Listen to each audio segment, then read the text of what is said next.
Ground ball. McLean, second. 12 in a row. The oldest team in professional baseball has its 5th ever winning streak of a dozen straight. Our job every day is to try to kick somebody's ass. I mean, that's why we're here. That is caught. Left center. Reds win. And this ball is launched high and very deep to right, long gone. It's second of the night. Ellie De La Cruz. Short lead for Pena. Larkin drills it. Do you believe this? That's going to be gone. Back to back. Walk-off home runs. How about this? Cameron is back. He's back. He's back. And a swing and a drive. Deep left field. This one belongs to the Reds. Swung on and hit deep to left field. That ball is going to be gone. Home run. And the Reds put it 5-4. Goes to second one. Around to first. Got a double play. And the Reds sweep the Cubs. Breaking ball. Hit high. Hit deep. Way back there. And gone into the second deck and left. Christian Encarnacion Strand walks it off. Archer does it in his major league debut. He gets the final 3 outs, and the Reds get an extra inning win. A thriller 5-4. Swung on. Fly ball. Hit to deep right field. That ball is going to be gone. A grand slam home run by Mike Cameron. 2 outs, 2 on. Reds down by 1. Larkin down the line. This will win it. This will win it. Here comes Tucker. Here comes Steins. Larkin's won the game. Barry Larkin gets mobbed. Look at this scene. It's synergy. The stretch, the pause and the pitch. And a line drive, base hit left center field. A single for Aaron Boone. And this one belongs to the Reds. The Reds have won 8 in a row. Kobayashi with a long look turns it loose, and Dunn hits it to deep right. It's all over. And this one belongs to the Reds. The Reds have won their 5th game in a row. They've defeated the Cleveland Indians on an Adam Dunn 3-run home run, 4-2. In on the corners at first and third. 2 on, nobody out. Here's Royce Ring pitching, no bunt. Ground ball by the third baseman into left field. Jay Bruce rounds third. This one belongs to the Reds. That's it pretty good. Guess what? He doesn't need speed. That's gone. He's the king of the Queen City tonight. With 1 out here in the 11th inning, you sure got to go now. One out, pull down the left field line. That ball is going to get the winning run in. Here comes Jay Bruce rounding third, heading toward the plate. And this one belongs to the Reds. Huge situation for Votto. Why you paying the big bucks to deliver the goods with 2 outs in the 9th inning? Can he do it? In the gap, right center field, and Votto delivers the goods. Hit deep center field. Hank Hill going back at the warning track. Oh, it's gone. It's gone. Joey Votto is delivered. Hello, Reds fans. Welcome to the Chatterbox Reds pregame show. Today is May 16th, 2025. I'm Mike, and with me is a man who thinks Nick Martinez is actually underpaid. Ricky Logan, how are you doing today? Doing well. It's a nice, lovely Friday before this supposed severe weather comes in, and we're on a 1-game winning streak. Yeah, as you noticed, we're here early today because the Reds game has been moved up. It's actually a 5:10 first pitch, so I know some people are coming back from work still, but make sure to tune in and get at least some of this game going as we kick off the Ohio Cup today against the Cleveland Guardians on a rare 3-game series with the Cleveland Guardians. So, Ricky, how are you feeling about today? I know we don't want to spend too much time. I know a lot of air has been filled with how the Reds have performed against teams like the Chicago White Sox, but I figured I'd give you the floor a little bit and talk a little bit about how you're feeling going into this tough series with the Cleveland Guardians. Yeah, I'm a mixed bag, I guess. Cleveland, thankfully, isn't really great on the road. They are 11-10 on the road this season, and we haven't been great at home, so it's going to be battle of the clash of the Titans, I guess. But I feel okay. It's still early. When we hit June, it's when I start to hit the panic button. But Yeah, I feel okay. What about you? How are you feeling? Yeah, I obviously was very disappointed we didn't at least win the series, but not getting swept is important. Yeah. And I think the way that the offense played on Sunday was actually encouraging. I think the way we've seen it, right, with these huge ups, we scored 24 runs, 12 runs, 13 runs in a game. And it's just like everybody just like piles it on and all that. Maybe we get to their back end, their bullpen that isn't very good, or even position players, and we really pile on. And then we just really struggle after that. And I just felt very encouraged by how the offense was going yesterday. It wasn't like I think it ended up being a little bit out of hand, but it was just like we're going to scratch one run each inning. We got some key home runs from McLean and Ellie and Will Benson. It's just like very steady offensive performance, which hopefully is something that we're able to carry over, because an outburst on the offense is something we clearly have not been able to carry over. So, having a kind of a more steady of an outlook there on the offense, I think we can feel better. Also just extremely happy with what Nick Martinez can give. I think a lot of people, I mentioned off the top, there's some consternation about how much he gets paid. Nick Kirby, our fearless leader, has brought this up before, but look at what the starting pitching market is.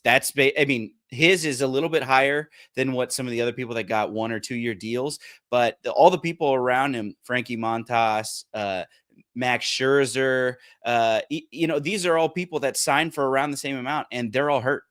And so even if he's not Cy Young out there, Nick, the best ability is availability, right? Nick Martinez is going to be out there, especially when we have people like Hunter Green out, and then other, Carson Spires on the IL, and Williamson out for the year, things like that. Our depth is going to be challenged here, and have somebody that we can feel good about going out there every 5 days and at least keeping us in the game. I feel pretty good about that. And that's what Brady Singer is supposed to be as well. So let's transition into today's lineup. Hopefully Brady Singer can bounce back a little bit from last outing that we had. But let's go through the lineup first. Ricky, why don't you hit us with what you're noticing, or some of the things you're seeing from this lineup that Tito's got for us. Actually, hold on. Before you get started, I forgot to mention, but you need to like the stream. It's early. It's early game. We're playing the Cleveland Guardians, and they've seemed to have our number. We need all the help you can get. So please like the stream. Do your part. I see it's a bunch of guys in the chat. That's great. Take your chance to go and like the stream too, and then we will we'll hopefully be giving the Reds the best chance they can to go get a win tonight. All right, go ahead, Ricky, with this lineup. Yeah, some minor changes. TJ Friedel's back. He's playing leadoff center field. Espinal playing third base, batting second. Elliott shortstop, batting third. Austin Hayes in the cleanup spot in left field. Gavin Lux DHing tonight. Spencer Steer at first. There was some video of Reese Hines taking some ground balls at first base today, so that'd be something to kind of keep an eye out on. And then Tyler Stevenson catching. Will Benson moving up a spot, playing right field. And then Matt McLean actually moving down to the 9-hole, playing second base. Yeah, that is interesting. We could start with that. I think part of that may be just, this is similar to like a second leadoff man. Matt McLean saying, okay, hey, you put here, kind of get on base, keep doing some of the good things that you're doing and you have been doing at the bottom of the lineup. We got a home run, we got a couple hits the day before, and then turn that lineup over for Friedel and Ellie. So I don't think there's that much to be worried about. I mean, I prefer what he would like Espinal and McLean be switched, right? I would prefer McLean at the top. I know he's been struggling, but his ceiling is just so much more than what Espinal can give you, especially against a right-handed pitcher. But, we could sit here and complain about the lineup all we want, and why they're playing Stevenson instead of Trevino, or why Lux is not leading off after some pretty good showings against right-handed pitching over the against the White Sox. But I guess to your point about Reese Hines taking reps at first base, I think he came up as an infielder, third baseman. So third not base. completely foreign to him, but we learned in that Moneyball movie, it's not the easiest thing to just kind of pick up first base. And while first base seems to be like, oh yeah, just put a tall guy over there. He's just got to catch throws over there. When you have people like Ellie De La Cruz throwing at you, which we know has a tendency to be a little wild sometimes, it's like, it would really be nice to have somebody that can gobble something up. And I think that's a huge part of what Joey Votto did that just gets so overlooked. It's like he was just a backstop back there. It's like stuff wasn't getting through. You think he did win one Gold Glove, but it was just like, so I don't know how soon we'll see him. I don't know what your thoughts are on Rhys Harins playing first base. Yeah, I saw, I think it was Zach Cozart retweeted the Chatterbox video and said, you can't just stick anybody over there because, it is a luxury having a really good first baseman, and he had one with Joey Votto. So I think if someone was to know about having a good first baseman, it'd be him. But then again, like it is also one of the easier positions, I guess, to kind of figure out on the fly. But you kind of want someone who does have infield experience, and playing at the hot corner at third. I guess that would be kind of like the opposite. Just I think he's got the size, he's athletic. I think he'd do a pretty good job. Yeah, well, I guess what we can take from that is I'm glad he's getting reps because I love thinking of new ways to try to get his power bat in the lineup, especially when that's something that this Red lineup is really lacking. But I wouldn't expect it anytime soon, I don't think. Yeah. I think he's, I would even think they may even if they're gonna like kick the tires on this, they may even try him in AAA. I don't think that he doesn't. I don't think he debuts at first base in the majors, or if it's like a blowout or something. Like yeah. I guess so. And people forget too. We have Connor Joe. Connor Joe has played almost all outfield, but he also plays first base. So I know that he doesn't have the power that Rhys Harins does, and so on. But Spencer Steer doesn't have to be our only first baseman right now because of Connor Joe, so we'll see where that ends up. I don't love, I don't love continuing to run Spencer Steer out there, even though he's starting to come around a little bit. I feel like we've been saying that he's starting to come around for like a month now, and he's not. So I don't know. I don't know how much leash he has left, but we'll see. Let's move on to Brady Singer, our starting pitcher. He is, coming off a really tough last start, right, where he didn't even make it through the third inning. Luckily, Mr. Run Support got all kinds of run support, that 10-run first inning, and he didn't take the loss. But, what do you think that Brady Singer needs to do to improve upon what he was doing last time out against Houston? Yeah, it's funny because he only had the one walk in his last time out. So it wasn't like he was really kind of struggling with his command. He just wasn't really locating his pitches to like his precision. He had the 9 hits. He only had the 1 strikeout also. So I think with him, it's just getting a good pitch mix, getting his off speed mixed in with his fastball, and just keeping the ball on the ground is really the biggest problem. It's the biggest thing. Yeah, keeping the ball on the ground. I think his command was off, and I think a lot of people think of that as, oh yeah, he's walking a bunch of people. But when your command's off, you're also just like, if you miss out of the zone, it's walks. But if you miss in the zone, then it's just like people crushed. Yeah. Right. So it's just like, that's just kind of the overlooked part of what Singer has been doing. It looks like Mark Fetters, he said, just better keep the ball down, hopefully keep the ball in the ballpark. I think that's a good segue to how the Guardians seem to hit Brady Singer. Yeah. Let's bring up their lineup for today. And we have Steven Kwan batting first and playing left, Nolan Jones in center, José Ramírez playing third and batting third, Kyle Manzardo DHing, Carlos Santana, the ageless wonder, playing first base, Daniel Schneemann playing second, Gabriel Arias playing short, Bo Naylor batting eighth and catching, and batting ninth, Will Brennan in right field. So, do you have some information on how this current Cleveland team has fared against Brady Singer? Let's just hope that Brady keeps the ball down, because these guys like to hit home runs off of him. Man. I guess playing in Kansas City, and playing Cleveland all the times that they do. Active Guardians are 51 for 122. That's a 418 batting average with the 1077 OPS. Yikes. José Ramírez, José Ramírez is 12 for 27 with 3 home runs. Steven Kwan is 9 for 23 with the home run. Hedges is 4 for 16 with 2 home runs. Brennan 7 for 15. Arias is 2 for 4 with a home run. Manzardo's 4 for 5. Bo Naylor's 4 for 10. Nolan Jones 5 for 7, and Santana's 3 for 11. Wow. Yeah. That's a lot of hits. Well, at least Hedges isn't playing. Don't have to worry about all of that that craziness. But boy, that is tough. That is. This is baseball. This is his time to shine. I know that one key difference. Singer is throwing that new cutter that he started this year, right? So they haven't seen that pitch. Haven't seen it. So maybe that'll help. I don't know. Yeah. But boy, he's gonna need. I think he's probably gonna need some run support today. Wow. So let's hopefully hope he can keep the ball down. And remember, Singer is coming from the Kansas City Royals, who he in the same division as Cleveland, and unfortunately saw him quite a lot and saw him quite a lot. 13 starts. He's 2-3 with a 4.84 ERA in those starts. That's actually not that huge of ERA for that.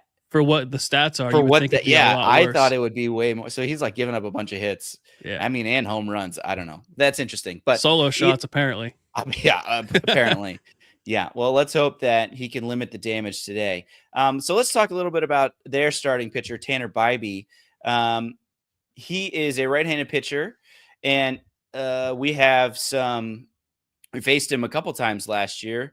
It didn't go that great. We faced him in September when the Reds were basically out of it, and he went 7 innings, 4 hits, 1 run, 7 Ks. But the more interesting time they faced him was in June of last year. He went. Do you have the stats on this, Ricky, or do you want me to read them off? You could read them off. All right. Yeah, he went only 5 1/3 innings, gave up 4 hits and 4 runs, but struck out 11. In fact, those 4 runs, so it's just like he was dominant, but those 4 RBIs came from our good friend Jeimer Candelario, who hit 2 home runs and drove in all 4 of the runs to win. So, it was one of those.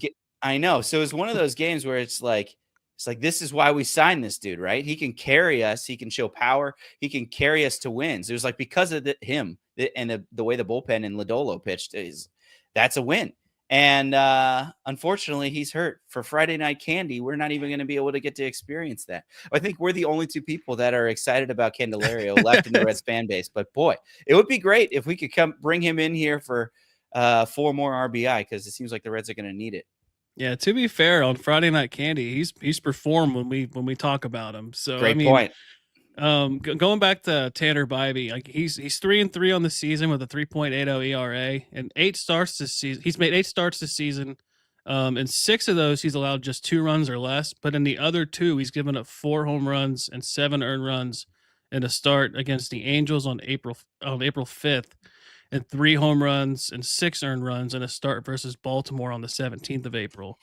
His last start, he was 7 innings, 5 hits, 1 run, 3 strikeouts. He's got 6 pitches, a 4-seamer, a cutter, a sinker, a sweeper, a changeup, and a curveball. His fastball average is about 94, almost 95, and his sweeper is his put-away pitch. Batters are only batting 174 and they're slugging 217 against it. Man. Well, it looks like the way to get to him is a home run ball. Our friend Mark also chimed in. He said that he's given up 9 home runs so far. So we'll see. After yesterday, we got a couple good home run swings. We have Benson back in the lineup. It makes me kind of wish that Reese Hines was in the lineup. But hopefully we'll be able to catch him for a couple home runs there. That would be pretty nice. Hopefully we'll be able to do that.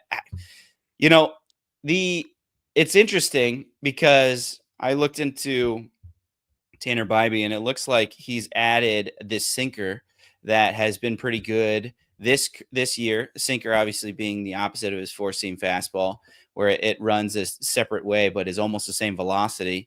So we'll see how the Reds have handled him, how the Reds handle him. It's offensively we've been pretty bleak, and I just really hope that we can get maintain some of our momentum and get a couple people hot, because it's like if we can get a couple people hot, maybe pop a few home runs early. I like that, and how we can potentially steal one off of Cleveland here tonight, because it on paper, it looks like the odds are pretty stacked up against us. And another way that they're stacked up against us is in this bullpen, right? Talk about the pitching path to victory. Martinez luckily saved our bullpen, but Cleveland had an off day yesterday. So their bullpen, which is, incredible, has been a little not as good as last year, but it's still been really good, has had a day off, and we don't. So luckily Ashcraft, Santillan, and Pagan haven't pitched for 2 days. So they should be all clear and ready to go. If we see Pagan in the closer role, I guess, Ricky, what are your thoughts on Pagan? I know he's blown a few saves now, and it's been a little frustrating. How much leash do you think he has as the closer here for this series? I think he's got I don't want to say a significant leash. I think he's got a couple more in him, but I don't know who you really put in there right now. I mean, May's kind of like the obvious answer just because of how dominant he can be, but we haven't seen him kind of blow up yet either. And he hasn't walked a lot of guys yet. So May's kind of the one that you would be like, all right, he's kind of like the obvious answer. I don't think they're going to bring back Alexis Diaz right away. He's struggled his last time out in Louisville. I don't know. Like Ashcraft, he had the one save opportunity and he blew it, but I don't know. I don't know. He's kind of like, I just think that Pagan's kind of just the guy right now until May can prove that he could do it. Yeah, I think I agree. I mean, another thing that kind of obviously he gave up all those runs, but that was his second inning of work.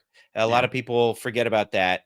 I mean, part of it was because of, where the bullpen sits, just usage wise, they just had to send him out again. And you thought maybe against the White Sox, he'd be able to get him out of the inning. And he was really close. He was 2 strikes into that last guy. If he gets that guy, then maybe he does get out of that inning. But, I agree. Let's see. WTI Trader, he mentioned he's like transitioning May to the closer role. It seems like there's a lot of people to do that. And I think if you read the tea leaves with Tito, I think that's what he's trying to do. If you notice, they even in those blowouts, he's pitching the 9th, right?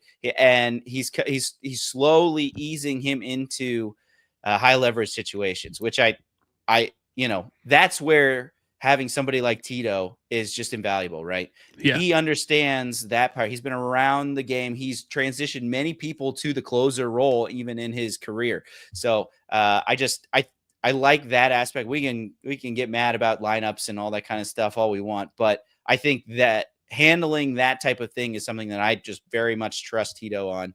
And I think eventually we will see May, maybe not this year, maybe this year if it starts getting dire and May really steps up. But I think that's something that we will, we can look forward to, having some dude throw 102 sinkers at the back end of our bullpen. That's pretty similar to what Class A does. So it is something that I kind of see the writing on the wall for that being potential. You hear Cowboy talk about this all the time. If you're listening to it on the radio, I guess he does some TV too. It's just like the last 3 of like closing a game is just different. And he closed games for the Reds and things like that. And he's the foremost expert, in my opinion, on that type of thing. It's just like, it's not like MLB The Show. We can just like throw some dude who's got great stuff in there. It's just like there's an added pressure to closing the game. And maybe Ashcraft can get there, but I don't know. I think he's just better in the mop up or in the 7th or 8th inning high leverage situations. So we'll see. We'll see how that ends up being. Anything else on the bullpen there, Ricky, before we get to the weather? Just other than Suter and Richardson and just pitched on Wednesday, so they could possibly be available too if needed. But they have a lot of lefties in their lineup too. So getting a lefty in there to break up some of those could be helpful too. Yeah. All right, we talked a little bit about the weather, Ricky. What you got on what the weather's going to be like tonight? Obviously, they're moving it up a little bit to try to avoid some weather, but what's it going to be like before that? Yeah, so right now the high at Great American Ballpark is 80 degrees. We got some winds blowing from towards third base from first at around 11 and a half, almost 12 miles per hour. It's going to rain. I think it's going to rain earlier, but it's saying around 9 p.m. is when we can start seeing some rain. All right. Yeah, I think they just really want to try to get this game in, and they moved it to a spot where it's going to hopefully not have an issue with it. Just our luck, they're going to go like 15 innings and then get rained out, or not rained out, or suspended because they can't come up with a winner or something like that. That would just be just our luck. But anyway, let's talk a little situation. bit. Yeah, that's right. Let's talk a little bit about the rest of the series. What it doesn't look like they've really announced. Cleveland's really announced the pitchers for the next 2 days. I'm pretty sure Luis L. Ortiz will be pitching at some point. He was at the Pirates last year, came over to Cleveland for Spencer Horowitz, and unfortunately, he also great numbers against the Reds last year. In his 2 starts, 12 innings pitched, 1 run, 12 strikeouts. So that's not great either. And then they'll probably be calling somebody up either to start tomorrow or on Sunday. Because of Ben Lively was just put onto the IL. So they'll be bringing somebody up to be able to do that. For the Reds pitchers, it seems like they're running out Chase Petty on Saturday. That had a couple rough starts to start out with, and then Abbott on Sunday. Do you have any thoughts about, what we could see Chase Petty improve on? I just think he needs to get more consistent throwing strikes is his biggest problem, which is funny. He in AAA, he's pitched very well, and he's had hardly any walks. But like he had a 6-inning no hitter versus Omaha on May 6th. So I mean, he was dealing, but it just seems like I don't know if he's just getting in his head dealing with major league hitters, or if it's just they're that much better than obviously AAA. But I just think he's got the stuff. Obviously, he's got the skill. He's got the fastball. He's got the pitches. He's got the pitch mix to do it. But it's just him, I guess, getting out of his own head, honestly, and just going out there and just doing what he knows how to do. Yeah, I think it's probably a little bit of both. I think the competition in AAA is significantly worse than I think a lot of people think. We've seen that with top prospects that crush it in AAA and then come up and can't hit the broadside of a barn or really struggle. So I think there's that aspect of it. But I also think that he's young. The major leagues is a big step, and hopefully he'll be able to settle down a little bit and working daily with Derek Johnson, and making it so that hopefully he'll be able to be a nice little fill-in until Hunter Green gets back.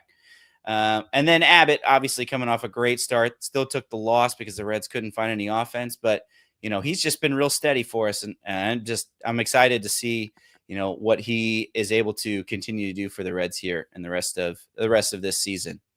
Yeah, one thing to bring up, the Reds just moved Brett Lauder up to AAA Louisville for his rehab stint, so that could be something coming fairly soon to look out for. As if Petty can just stay the course and not just keep blowing it and just don't be dominant, because he's not gonna. I don't think he's gonna be dominant. But if he can just be a reliable starter and get through 5-6 innings and keep the team close, Brett Lauder is gonna be back, and I think he's gonna be good too. Yeah, and Optimistic John brings up a good point too. There's Chase Burns in the wings too. Yeah. I wish the Reds would be more aggressive. I just highly doubt that they will be. But this dude looks so good in Double A. Oh, yeah.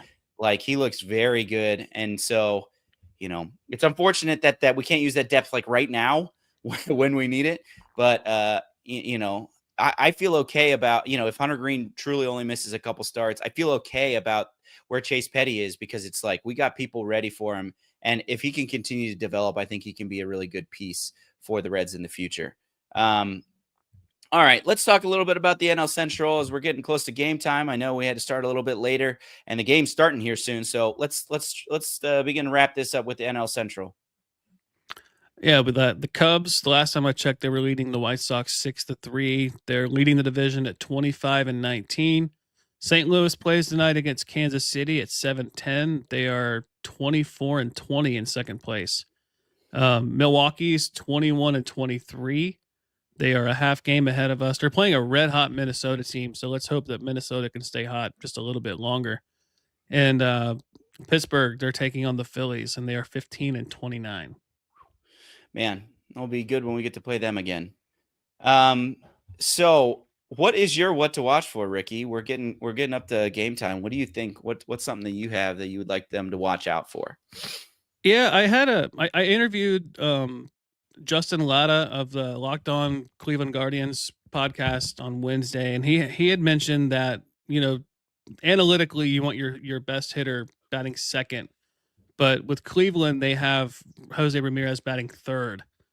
I did some digging on that, and statistically he is better batting third.